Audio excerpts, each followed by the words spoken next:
Dierbaardes, wees gegroet in my mooi naam van ons Koning Jesus. Julle lyk so pragtig. Ek moet vir die mamas sê dankie dat julle uit julle pad uitgegaan het om vir ons die dag spesiaal te maak. Ons waardeer dit. Maar vanoggend maal die woord in my kop. Wat is 'n man? Wat is 'n man? Wat maak vir ons different teenoor ander manne? En ek wil sê vandag, manne, ons is Gods manne. En dis wat vir ons so different maak van 'n gewone man. 'n man sit sy huis voor.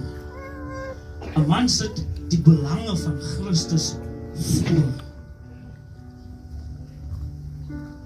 En ek moes dit kom leer toe by die Here uitkom. By kere raak 'n man selfish as jy in die wêreld is. Jy word die man wat alles is myne. Ek is in beheer. Ek is ek.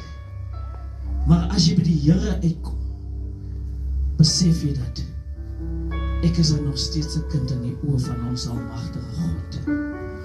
En ja,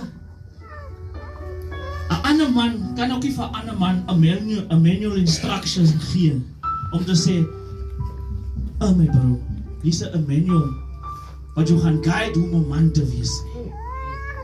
Maar 'n man kyk op 'n ander man om sy voetstappe te rig.